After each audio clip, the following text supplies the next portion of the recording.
안녕하세요. 오늘도 사연 살롱을 찾아주셔서 감사합니다. 저는 판교에 사는 20대 후반의 여성이에요. 사연을 보내기에는 좀 어린 나이라고 생각하실 분도 계실지 모르겠어요. 제가 어린 나이에 눈에 콩깍지 씌어서 한마디로 남자에 꽂혀서 앞뒤 안 보고 결혼했다가 시어머니랑 한바탕 하고 이혼했거든요. 어른들이 그러시잖아요. 너무 차이가 나는 집안은 안 좋다고요. 저는 그런 말들이 전부 진부하고 구식이라고만 생각했는데 비슷한 처지인 사람들끼리 더 편한 건 맞다고 봐요. 제가 경험자니까요. 진짜 극한 체험을 한 기분이에요. 시어머니의 뻔뻔하고 최소한의 도리도 없는 모습에는 정말 학을 뗐거든요. 그럼 바로 제 이야기 본격적으로 시작할게요. 저는 대학 졸업하자마자 회사에 들어가 직장 생활을 했어요. 또래들보다 좀 빠르게 사회생활을 한 셈이에요. 회사가 끝나고 나서는 독서 모임이며 영화 관람 모임, 외국어 모임, 여행 모임 등등을 번갈아 참석하며 나름 바쁘게 지냈죠. 그러다가 영화 관람 모임에서 남편을 만나 사귀게 되었어요. 남편은 저보다 4살이 많았고 저희 회사랑 멀지 않은 곳에 직장을 다니고 있었어요. 하지만 회사를 막 들어가서 저와 마찬가지로 직장인 1년 차였죠. 남편의 부드러워 보이는 인상이 저 어릴 적 좋아하던 배우와 이미지가 비슷해서 제가 무작정 좋아했었네요. 저는 엄마가 고등학교 때 돌아가시고 아빠와 둘이 살고 있었어요. 아래로 여동생이 한 명 있는데 외국 유학을 가서 해외에 있었고요. 남편 집안과 저희 집안은 경제적으로 많은 차이가 났어요. 원래 증조할아버지가 예전 만석군 소리 들을 만큼 지방의 한 지역을 다 갖고 계셨다가 할아버지가 물려받으시고는 서울로 이전하시면서 여기저기 부동산 투자를 잘 하셨다고 해요. 그걸 아빠가 그대로 물려받으시면서 골프 리조트 사업하고 강남과 강북의 고급 빌라들만 지어 직접 분양을 하셨고요. 아빠는 어릴 때부터 할아버지 옆에서 보고 배우셔서 그런지 언제 어디에 투자하고 어디에 뭘 지어야 할지 잘 아시더라고요.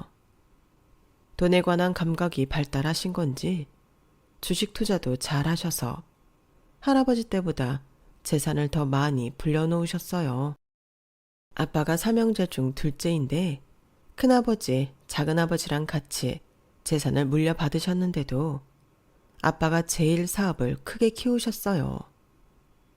그 덕을 저와 여동생이 아주 톡톡히 보며 살았고요. 아빠는 저희한테 항상 이렇게 말씀하셨어요. 지혜미네, 너희 우리가 부자인 걸 당연하다거나 우리가 잘해서라고 생각하지 마라. 우리는 단지 운이 좋은 거야. 그러니 그만큼 어려운 사람들한테 돌려줘야 하는 법이야. 돈 가지고 사람 판단하거나 차별해서도 안 돼.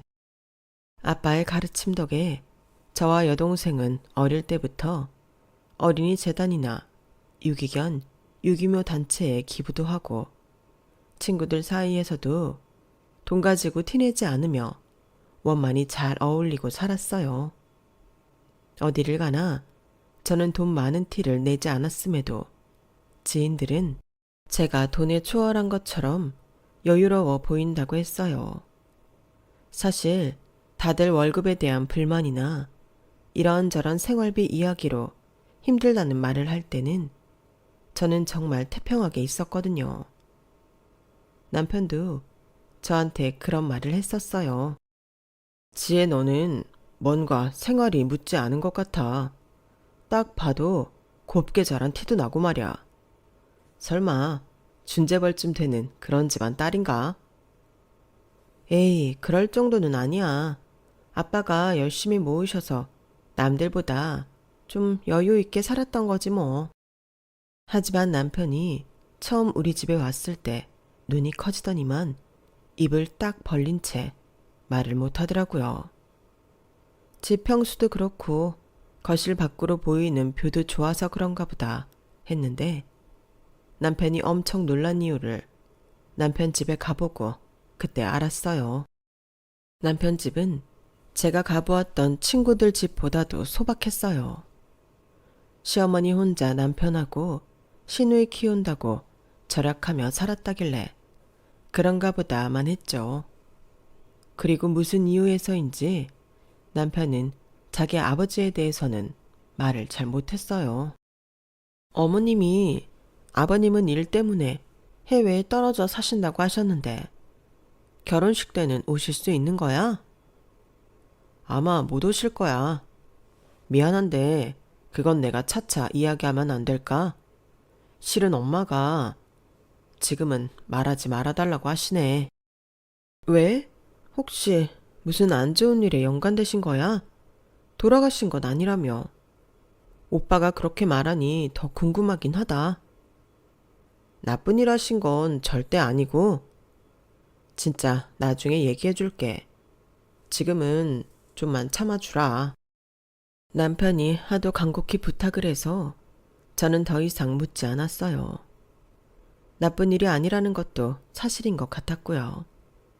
나중에 알게 된 거지만 시아버지는 시어머니한테 질려서 나가버린 거였어요. 이혼도 해주지 않는 시어머니 때문에 엄청난 진흙탕 싸움 끝에 법정 이혼을 하셨다고 해요.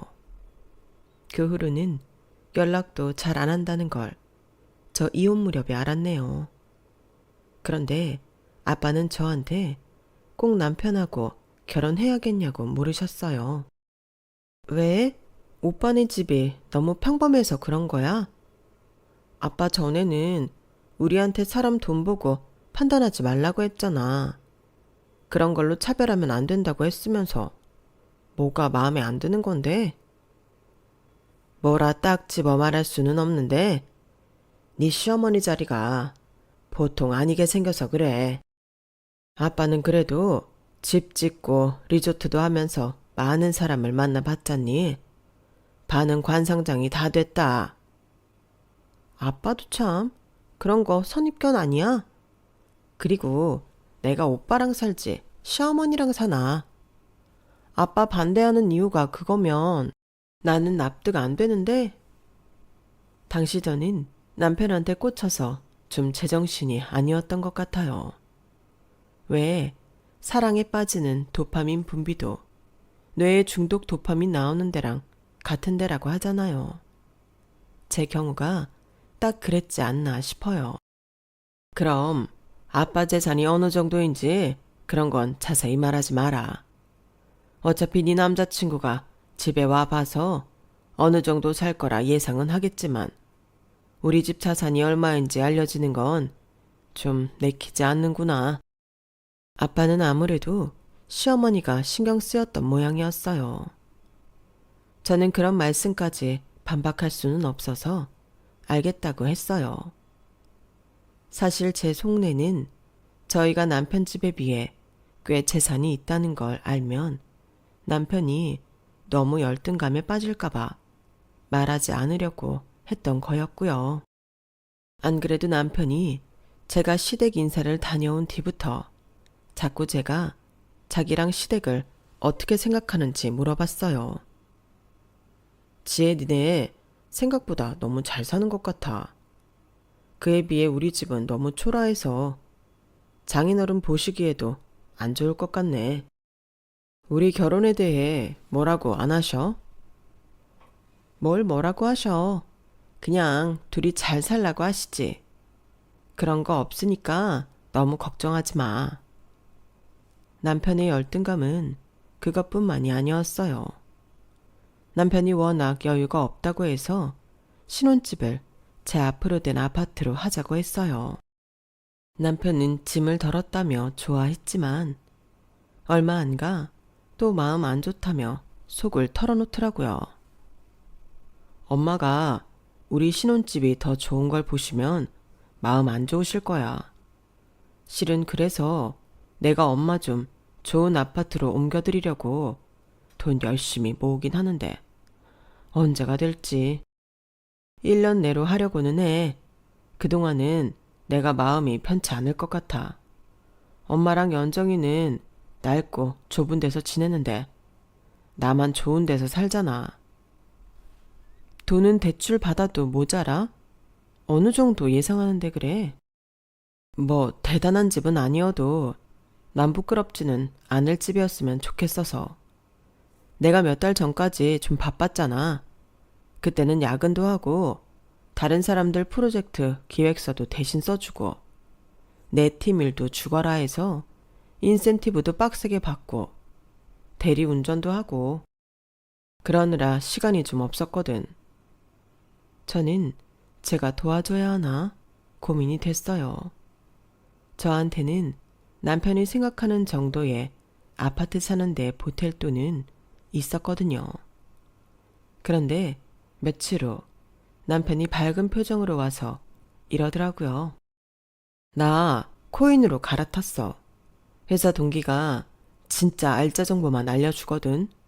그 친구가 꽤 괜찮은 코인 알려줬는데 지금도 이게 몇 배가 된 건지. 그놈 덕에 우리 신혼여행 다녀와서 딱 엄마 집 옮겨줄 수 있을 것 같아. 타이밍도 진짜 좋지 않아? 코인? 그거 좀 불안한 거 아니야? 차라리 주식을 하지. 주식보다 요새는 코인이래.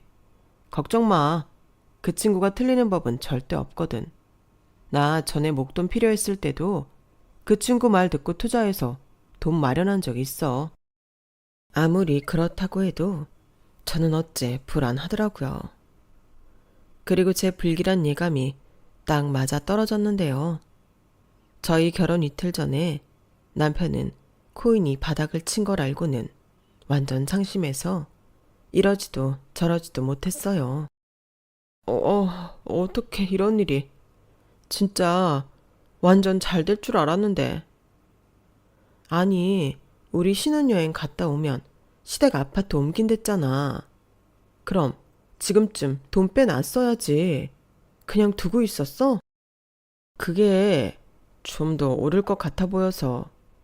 진짜 이게 계속 전망이 좋은 거라고 했단 말이야. 오빠 회사 동기가 그렇게 말했어? 아니, 내가 인터넷 커뮤니티 같은 데서 봤거든. 저는 한숨이 절로 나왔어요. 남편 회사 동기는 이미 예전에 다른 코인으로 갈아타서 손해를 보지 않았다는데 남편은 엉뚱한 글들을 보고 욕심을 내다가 본전도 못 찾은 거더라고요. 아, 정말 어떡하지? 엄마랑 연정이 새 아파트 이사 갈 생각에 완전 부풀어 있을 텐데. 이걸 어떻게 말해.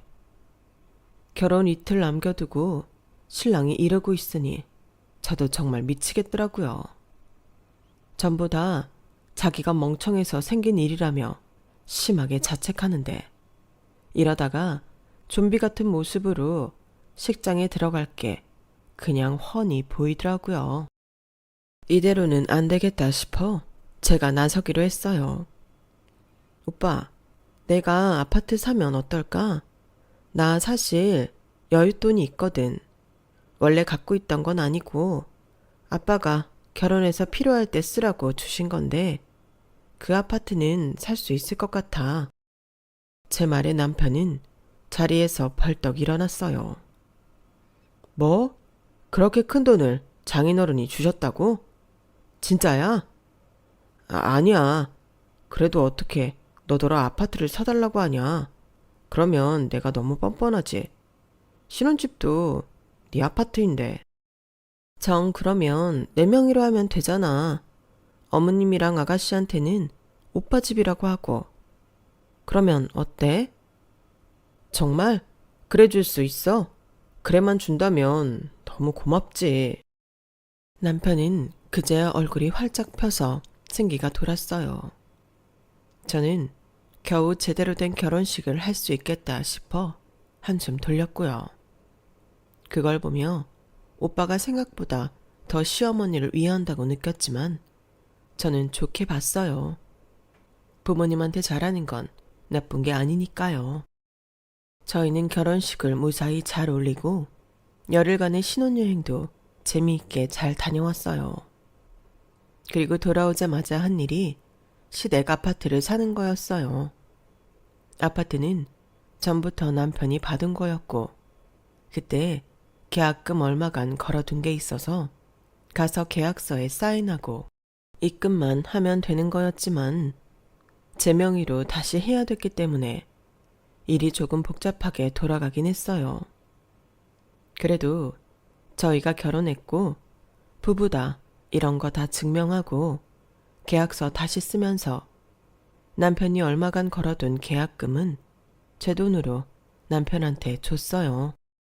신혼여행 가서도 용돈 없어서 전전긍긍하고 뭐 하나 살 때도 한참 망설이는 게 너무 안 됐더라고요. 정말 고맙다 지혜야. 네가 계약금까지 싹 해줄 줄은 몰랐는데 네 덕에 나도 여유 좀 갖고 살 수 있겠다. 그리고 정말 우리 엄마랑 연정이한테는 내 명의라고 할 거지? 꼭 그렇게 해줘. 안 그래도 우리 집이 기우는 거 신경 쓰시는데 집까지 네 돈으로 샀다고 하면 자존심 상하실 거야. 걱정하지 마. 내가 먼저 오빠 거라고 한다고 했잖아. 어머니나 아가씨가 계약서만 안 보시면 되는 건데 뭐. 시어머니는 자가로 그것도 지금보다 더 좋은 아파트로 이사를 간다며 아주 신이 났더라고요. 사실 전에 살던 아파트는 정말 오래되기도 했는데 그걸 또 전세도 아닌 월세로 살고 있었다고 해요. 시어머니는 이삿날 너무 좋아서 어쩔 줄 몰라 하더라고요. 그런데 저를 대하시는 건 정말 섭섭하다는 말이 절로 나올 정도였어요. 아무리 사돈이 잘 살면 뭐해. 그런다고 우리 집을 하나 사주기랬어. 뭐했어. 어쨌든 기댈 때는 집 핏줄밖에 없는 거야. 이렇게 준호가 우리 집까지 사주는 동안 넌 뭘 했니? 그 찰난 신혼집 네 거라고 너무 다른 거에 무심한 거 아니야? 네가 돈 많은 집 딸인 거 알겠는데 그걸로 우리 무시하는 건 싫다. 그리고 너 바깥 사돈한테 우리 준호 말 좀 잘 해다오. 결혼식 때 보니까 네 아버지 손님들 잘 사는 사람 많은 것 같더라. 화환도 무슨 대표 이름 건 거 많이 오고. 니네가 그만큼 돈이 있다는 거 아니겠어? 그러면 우리 준호한테 신용카드 하나쯤은 만들어 주실 수 있잖아. 기왕이면 한도 없는 블랙 뭐 그런 거 말이야. 잘 사는 사돈도서 좋다는 게 뭐냐? 그런 덕이라도 봐야지. 우리 준호가 집안이 평범한 거 말고는 다 너무 괜찮잖아. 애 잘생겼지, 키도 크지, 성격도 좋지. 너도 그래서 우리 준호 좋다고 결혼한 거잖아. 이 정도로 괜찮은 사위 얻으셨으면 그런 거 하나쯤 해주실 배포는 있어야 말이지. 시어머니가 너무 대놓고 우리 아빠한테 뭘 해달라고 하니 저는 말문이 막혔어요. 어쩌면 아빠가 시어머니를 평가한 게 맞을지도 모르겠다는 생각이 들었어요. 저는 그때 되도록 오랫동안 친정 재산에 대해서는 정확히 말하지 말아야겠다고 다짐했네요. 그 후로도 시어머니는 노골적으로 저한테 뭘 해달라고 하시더군요. 언젠가는 시어머니가 충분히 할 수 있는 장 보는 것까지 제 카드로 내달라는데 솔직히 열받더군요. 그때는 정말 그 아파트 남편이 산 거 아니고 내가 샀고 내 명의라는 말이 목구멍까지 올라오더라고요. 그래도 내 남편 체면을 생각해서 꾹 참았죠.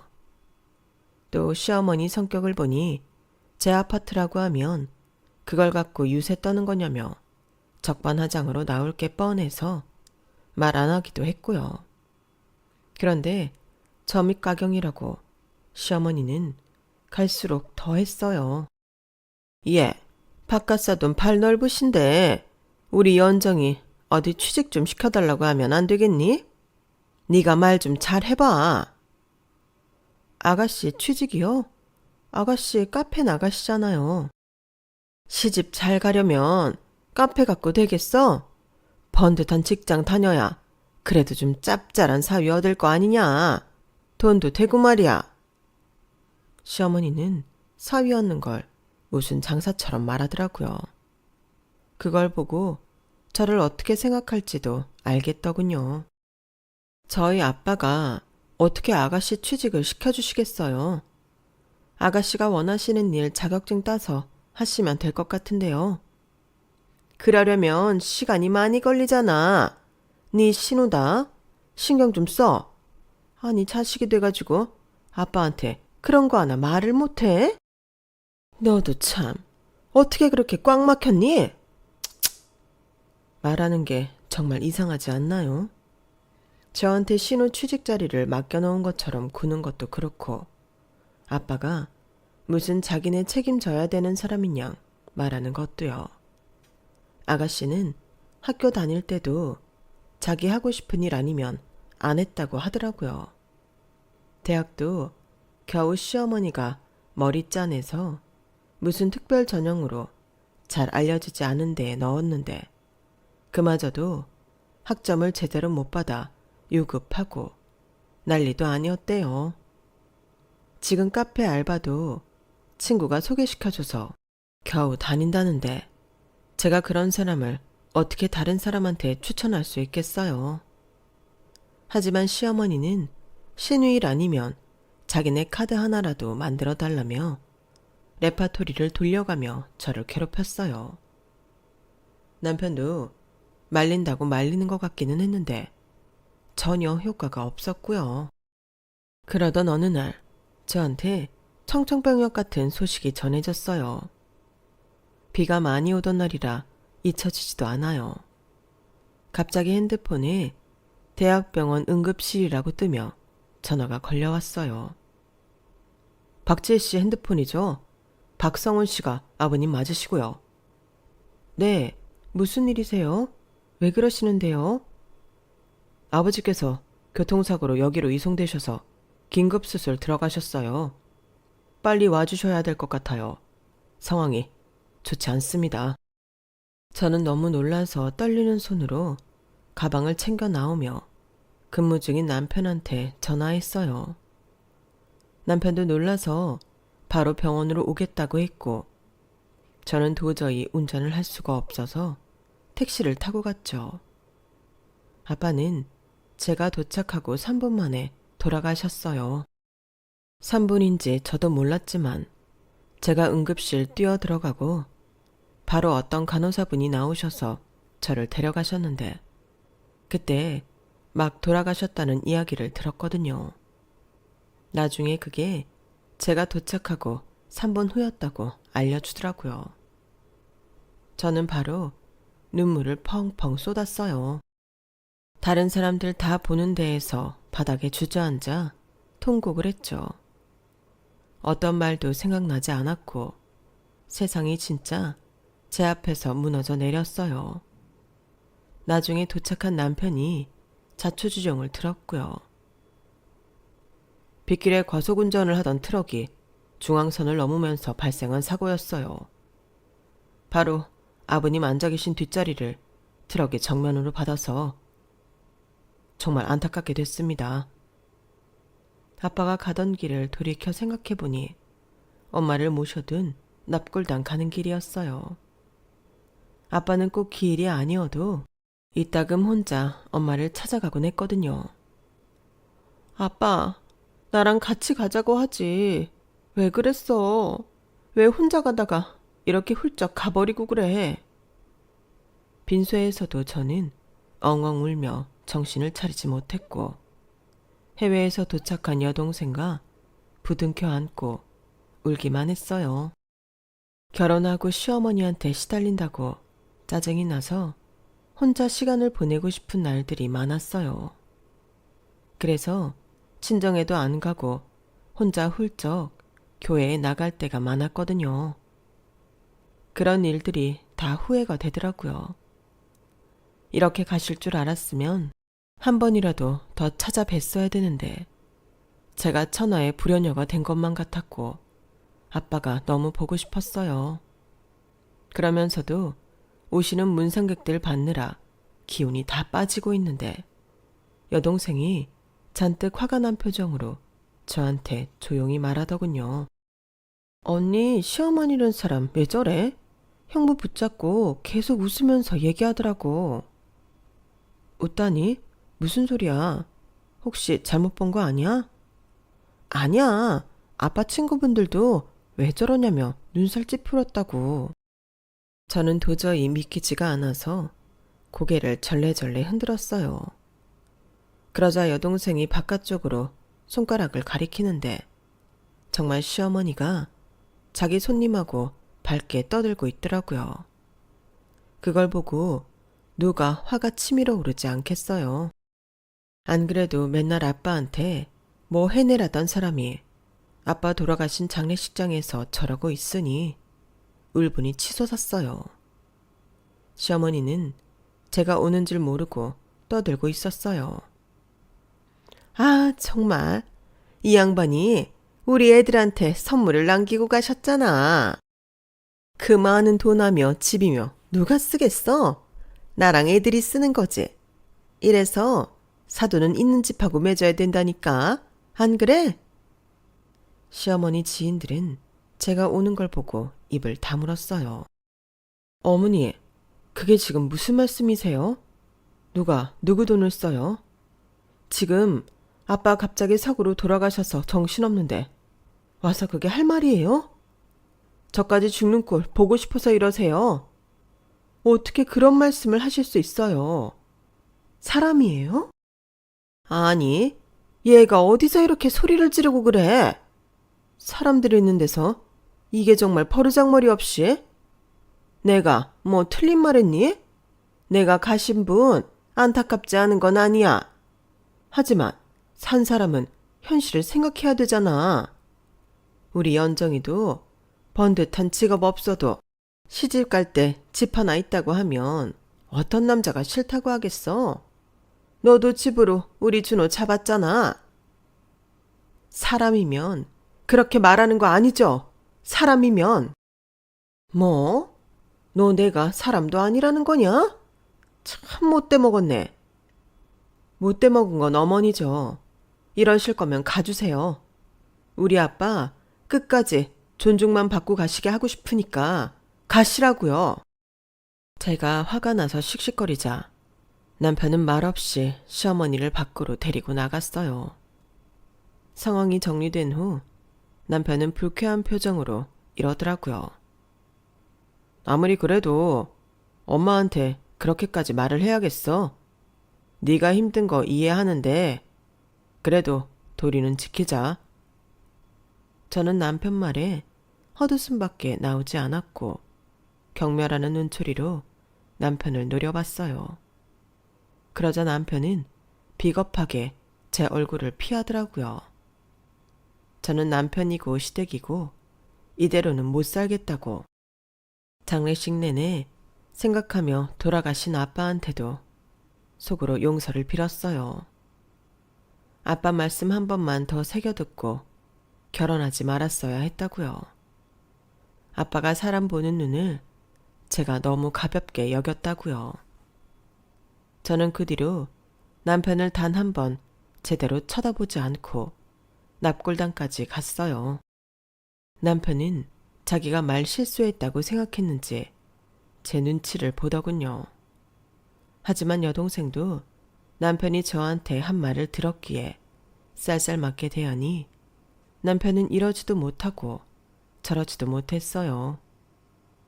장례식을 마치고 겨우 집에 와서 쉬는데 이번에는 아빠 아파트 관리실에서 전화가 오더군요. 박지혜님이죠? 박성호님 딸이요. 여기 지금 어떤 분이 오셔서 아파트 들어가야겠다고 우기시는데 무슨 일인지 알 수 있을까요? 친정집은 보안이 철저한 곳이라 관리실 직원들이 모르는 얼굴은 마음대로 드나들 수 없었어요. 방문객들도 일일이 확인하고 입주민과 통화 후 들여보냈고요. 이럴 시기에 아빠 집에 누가 들어가겠다고 하는지 몰라서 어리둥절하더군요. 친척 중에도 그럴 사람은 없었거든요. 혹시 큰 집에서 오신 건가 하고 물어봤지만 아니었어요. 웬 여자분이세요? 자기가 사돈이라고 여기서 살기로 했다는데요. 저는 그 순간 말 그대로 뚜껑이 완전히 열렸어요. 전화를 끊고 아빠 집으로 갈 준비를 하면서 남편한테 말했어요. 부들부들 떨리는 걸 겨우 참고서요.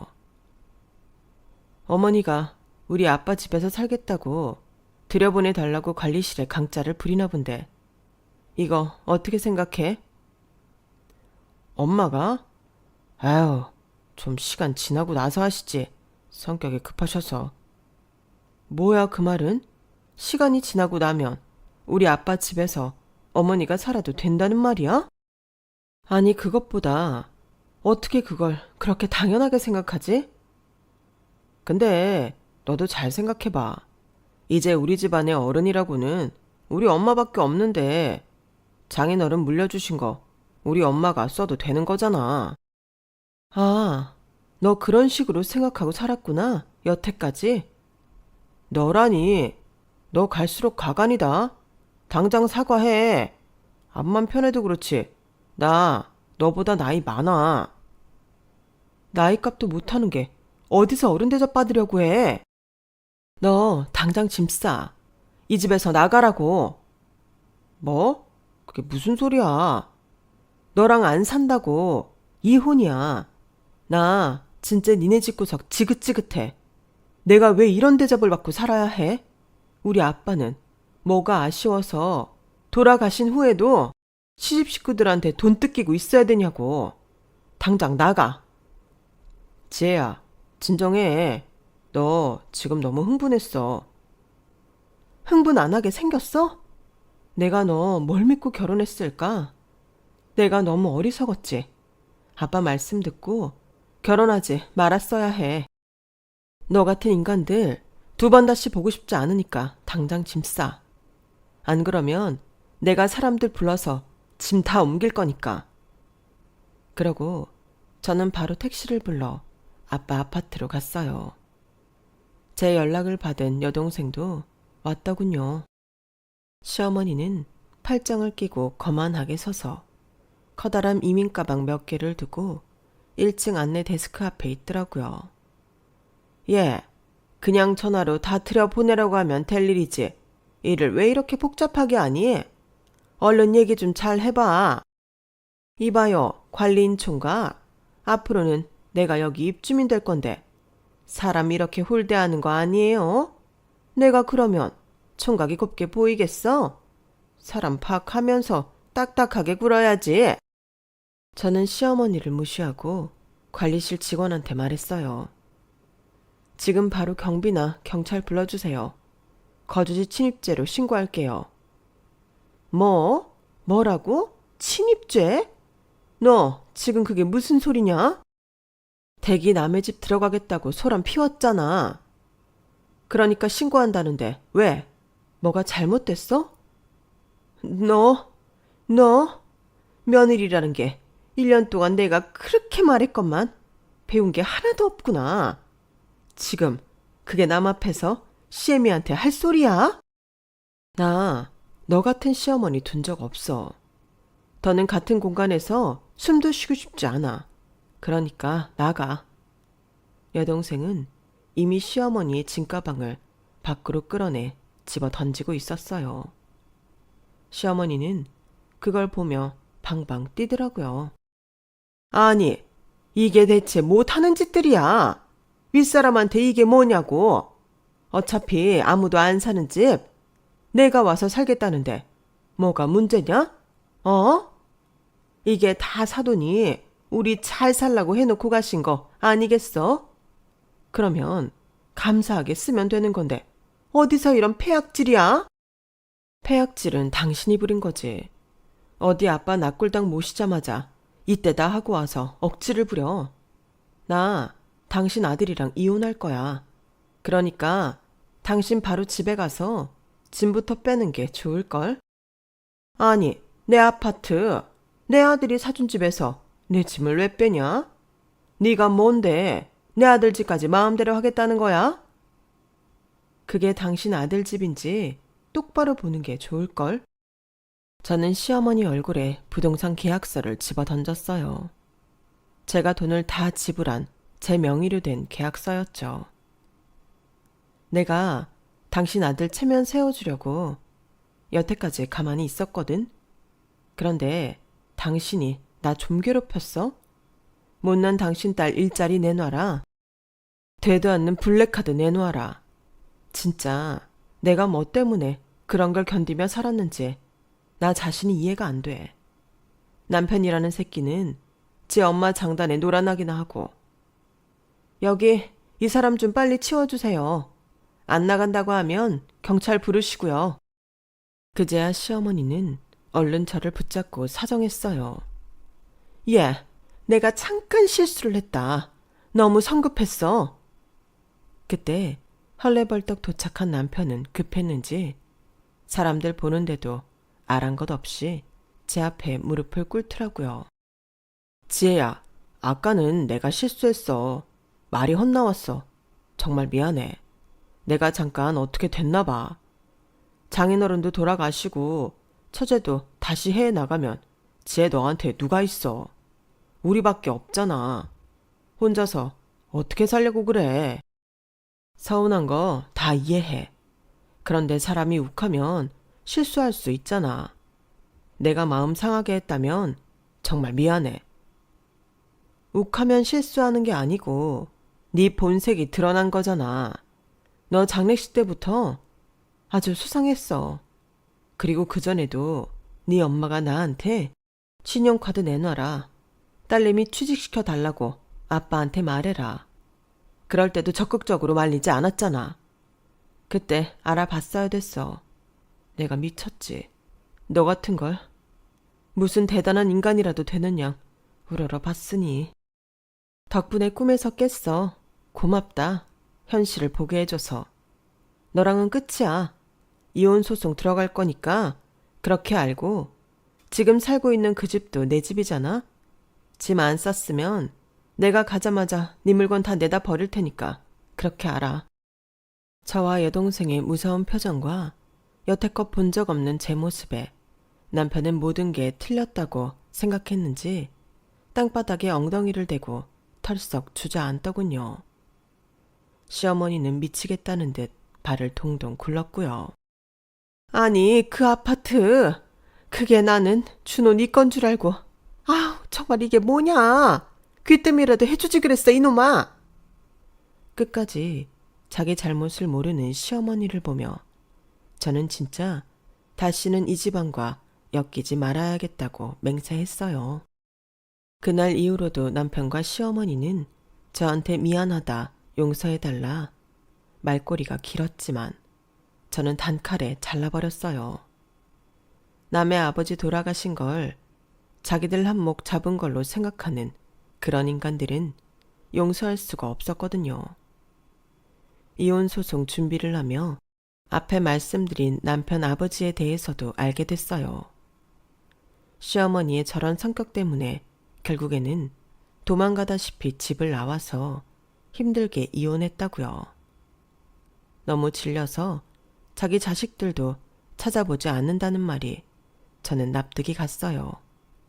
하는 짓도 엄마 똑 닮았으니 아무리 제 자식이어도 보고 싶겠나요. 저 같아도 찾아보기 어려울 것 같더군요. 그렇게 저는 1년여의 소송 끝에 이혼을 했고 남편은 저에게 위자료와 정신적 피해 보상까지 줘야 했어요. 저와 여동생은 아빠 유산을 정리하고 여동생도 지금은 한국에 들어와 저와 지내고 있어요. 물론 여동생은 다시 해외에 나갈 생각이라고 하지만 그래도 4년 넘게 제 옆에 있어주는 게 고맙네요. 둘이서 아빠 집에서 서로 의지하며 지내는데 그래도 혼자가 아니어서 그런지 외롭지 않네요. 저는 시댁에 너무 대여서 앞으로 결혼은 안 할지도 모르겠어요. 제 긴 이야기는 여기까지예요. 들어주신 분들 모두 감사드려요. 좋은 인연들과 오늘도 행복하세요. 여러분, 사연 댓글의 응원과 현명한 조언 부탁드려요. 좋아요와 구독은 저에게 큰 힘이 됩니다. 오늘도 좋은 일 가득하세요.